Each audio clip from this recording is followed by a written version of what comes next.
going to talk about chasing that dream. So what is the dream? The devil has sold us. That's his number one tool.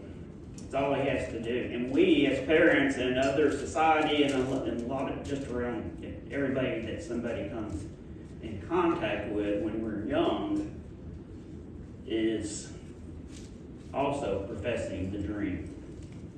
And what is that dream? It's what Adam and Eve sold to the devil in order to get dominion over the earth, because God gave Adam and Eve dominion over the earth. God gave Adam dominion over the earth. But after the fall, God said, well, Satan's got dominion over the earth. And you're going to die.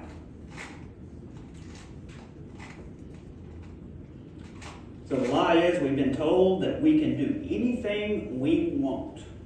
All we have to do is put our mind to it. We can be what we want.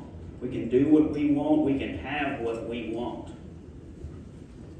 It's exactly what Satan told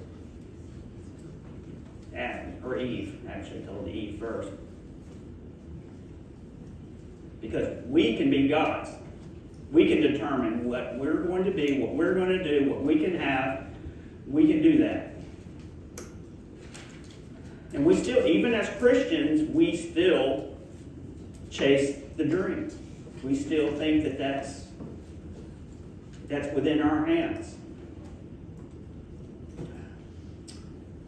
And part of that is that if you achieve your dream, you can be happy all the time. We can be happy all the time. We can wake up happy. We can go to bed happy. You just got to achieve it. You got to put your mind to it. You got to do it. Even Joel Osteen tells you that. Maybe he's living the dream. He's got planes and mansions and everything. There's one preacher there that somebody's doing a thing on this week. Yeah, Kenneth Copeland. A billionaire preacher.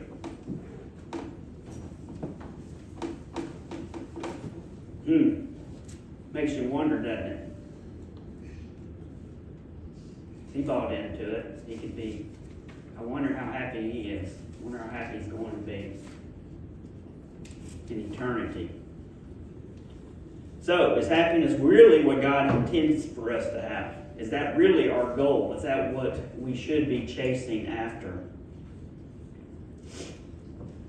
Yeah, this is a dream that a lot of people have. Boats, cars, money, mansions, big trucks, perfect jobs.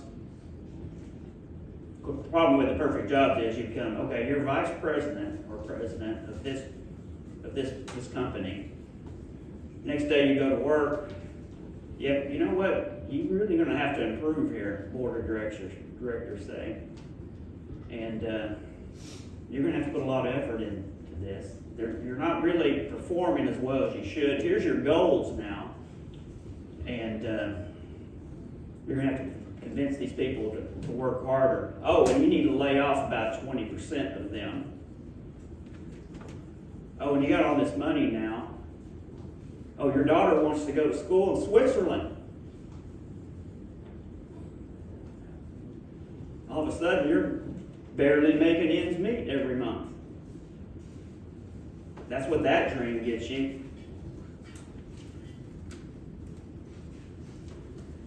So, I don't know if you can all see this, but that's an ant on a piece of paper.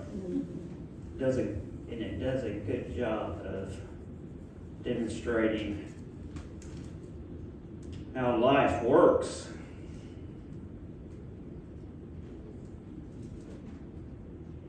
Magic marker drew a line around the ant.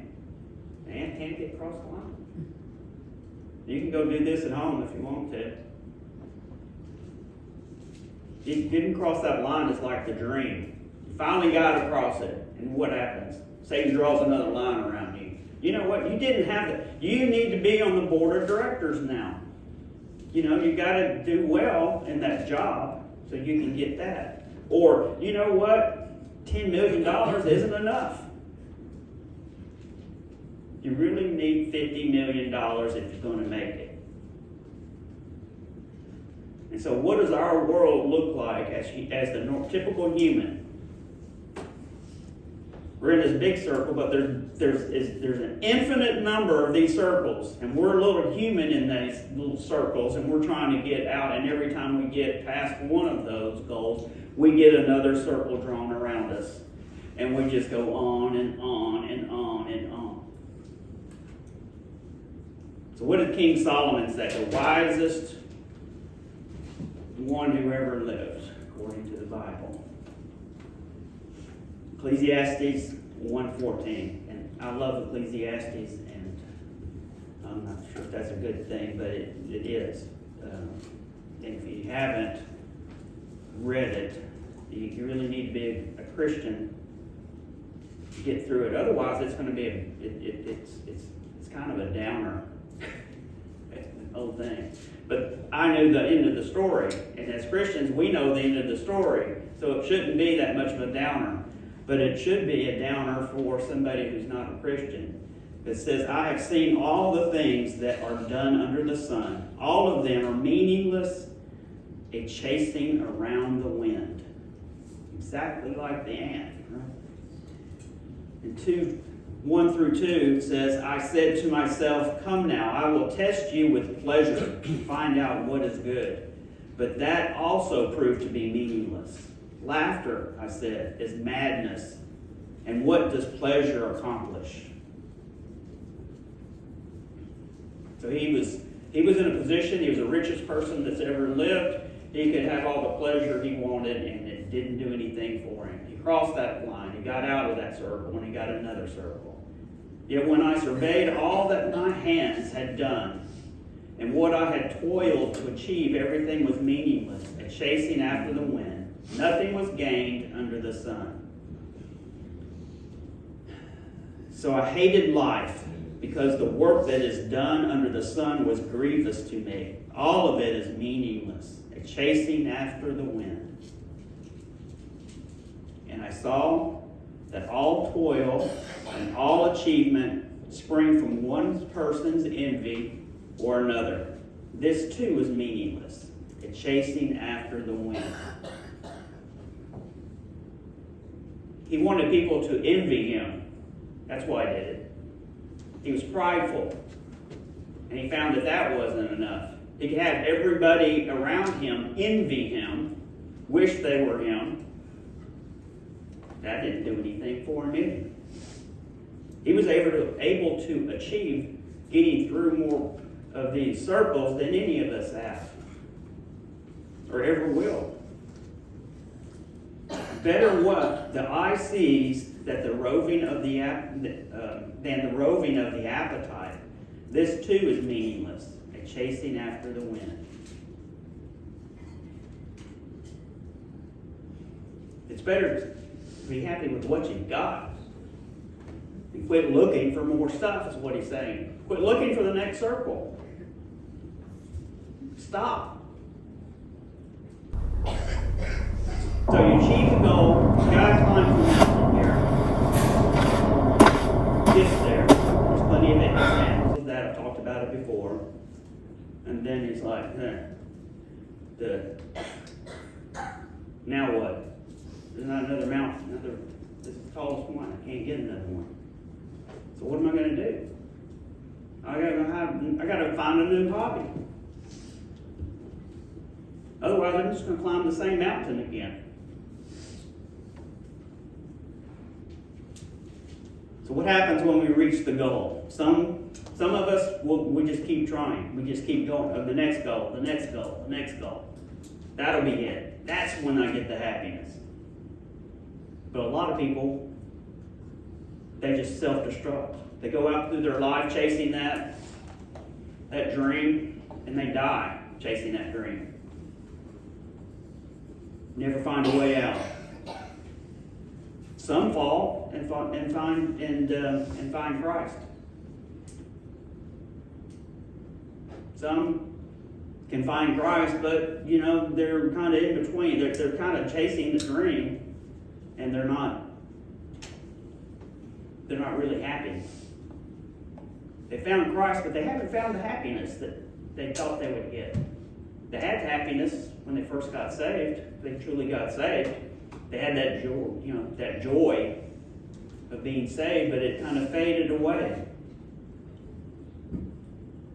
And it's because you can have those circles. You can chase that dream within a lot of churches. You can have envy in a lot of churches. The people are still doing what they did. They're still chasing the dream. They're still falling for the lie of Satan, even though they're saved. They're not focused on what God really wants for them. So what should we be searching for? The world says we should be happy. It's actually in the Constitution. The pursuit of happiness. We all have a right to it. We all have the right to chase the lie.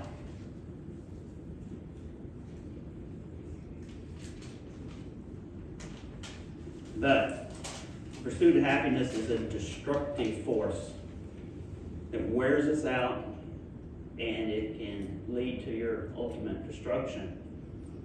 It can lead to emptiness, because once you've had your whole life, and the best example of it is an athlete who wins a Super Bowl or some world championship, because they're young still, and that's when it's they've only spent maybe 20 to 30 years doing this and got there. But they can tell you, most of them will tell you that it was the worst day in their life when they won, because now it didn't give them the happiness they were seeking. And you know what? You got to do it again starting tomorrow. But the problem is, that when you do it again, if you can do it again, it's not going to feel any better than it did after the first one.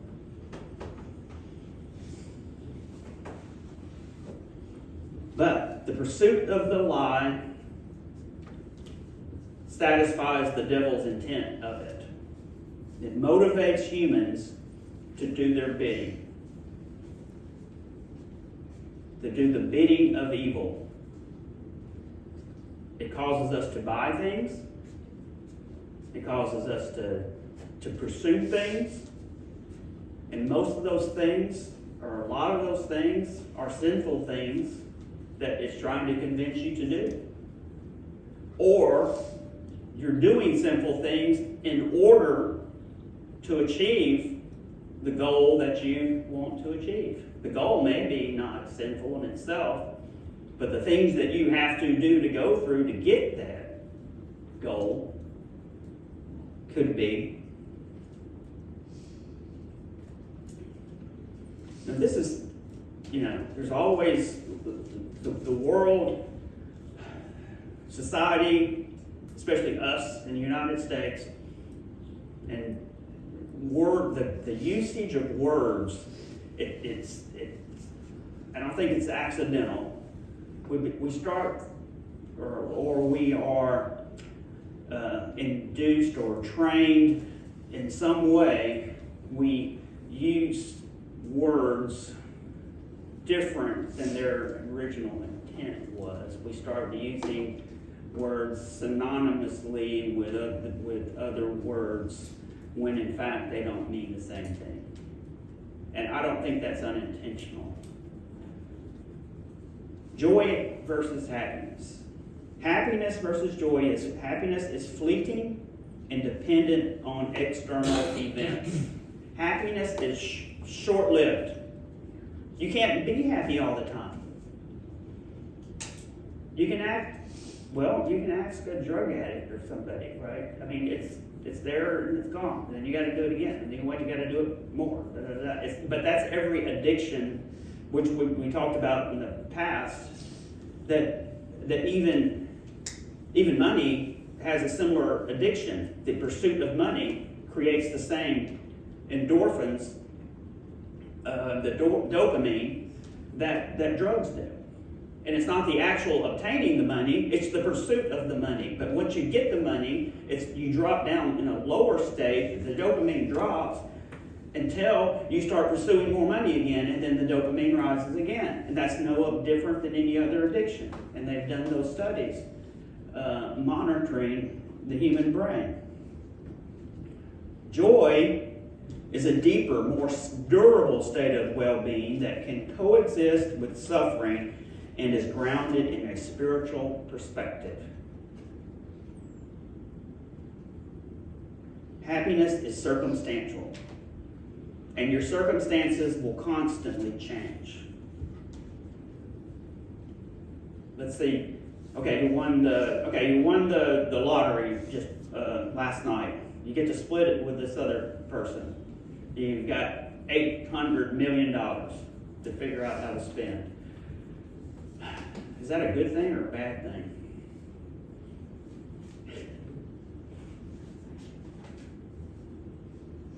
Think of the headache. Do you want to hide? Can you hide? You got to get half of it away to the governments.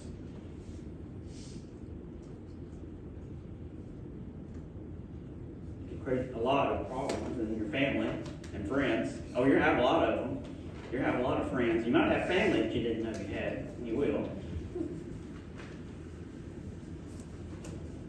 But you know what? What if you wake up the next day and find out, I got a brain tumor? Like that 37-year-old boy. 3 weeks later is dead.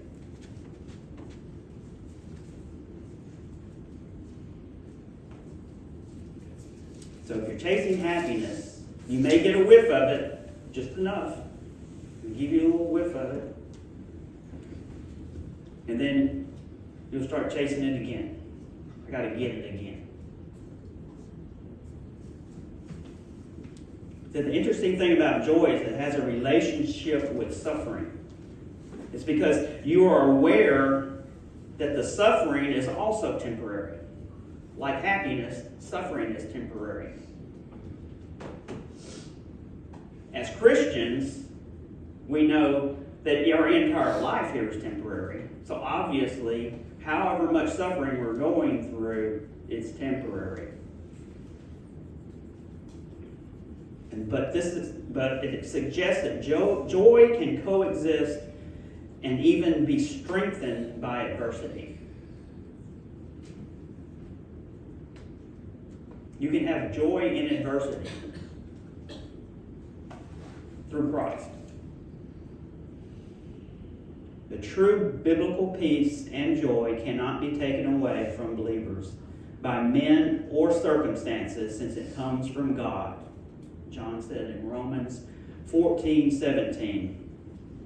And a theologian, J. Adams, wrote, "The sands of happiness shift with every wind and blows. Joy, in contrast, is the bedrock beneath that remains sturdy and firm regardless of the changes taking place above it." Joy is part of the rock. It's part of that foundation. Happiness is the sand. Just another way of saying what Jesus already said. But joy as a fruit of the Spirit. But the fruit of the Spirit is love, joy, peace, forbearance, kindness, goodness, faithfulness, gentleness, and self-control. Christians should rejoice in trials. Consider it pure joy, my brothers and sisters, whenever you face trials of many kinds, because you know that the testing of your faith produces perseverance. Joy is only real when it is shared, first with God and then with our Christian brothers and sisters. So, how do we escape? How do we escape the cycle of chasing the dream? How do we stop chasing that carrot? Well, we see the lie for what it is. First, you have to understand what it is. It's like that ant needs to understand that that's just a change of color on the piece of paper. And you have to have faith to step over the line. You have to have faith, just like the ant had faith to get over that first one. But then he had a new line created. But it's not in its head yet. That you can keep stepping over it. That you don't have to believe the lie. It's all a facade. If you look behind the devil's lie, you would see like it's like if you go to a studio where they make movies or something. It all looks like a street there, but behind it, it's just a little building.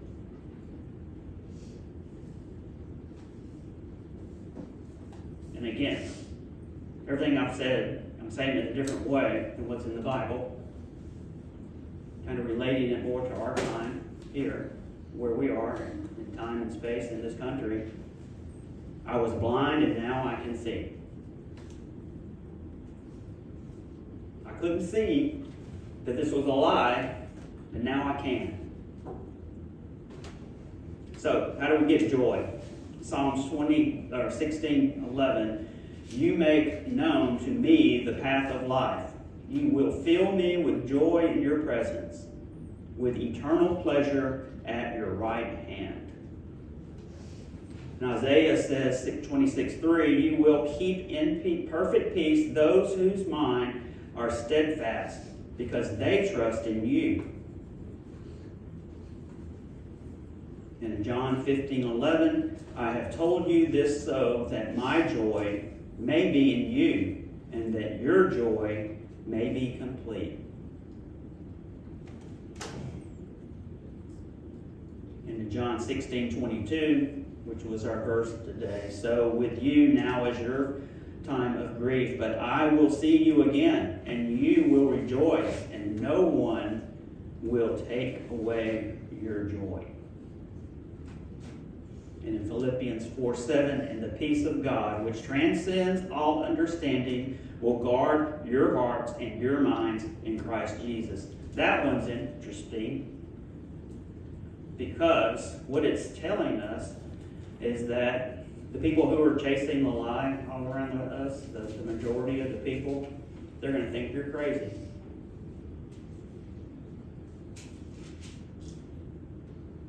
Because it transcends all understanding. But they are the fools because they're believing the lie.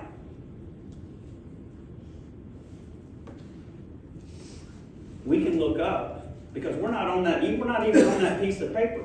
We're spiritual and we're above the piece of paper where God is. That's where we need to exist as Christians. We don't have to play the game. We can live up there.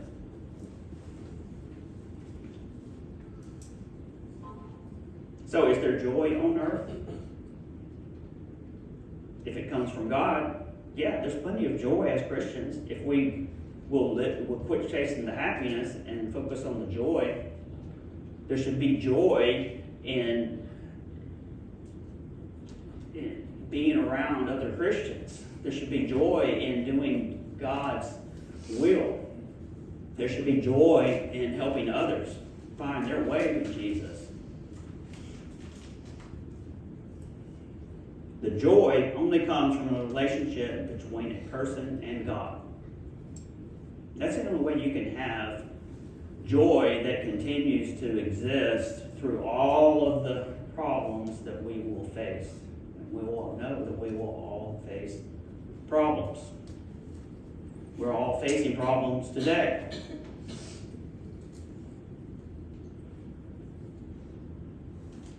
You could go up to 100 people and ask them how they're doing today, and they would say, good. Do you ever notice that? Good? I bet there's only about 5 of them, maybe. They're truly good. Feeling really, I'm good.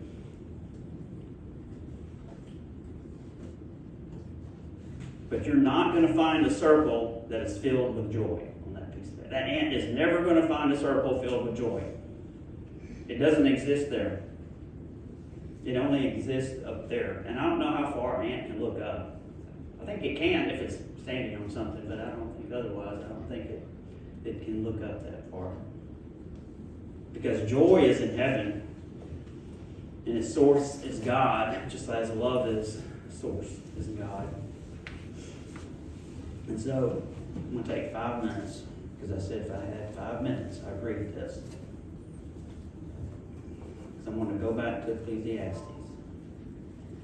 Chapter 12, starting at verse 1. Remember now your Creator in the days of your youth, before the difficult days come, and the years draw near, when you say, I have no pleasure in them. While the sun and the light, the moon and the stars are not darkened. That means while you can still see, and your eyes haven't faded because of age, and the clouds do not return after the rain. There's a couple of us where the clouds didn't return after the rain. That's talking about your hair falling down. In the day when the keepers of the house tremble and the strong men bow down. Your hands start trembling. You start walking like this. That's what he's saying. It's fun to read this. And what he's saying. When the grinders cease because they are few, and those who look through the windows grow dim. Your teeth have fallen out. Your grinders are few.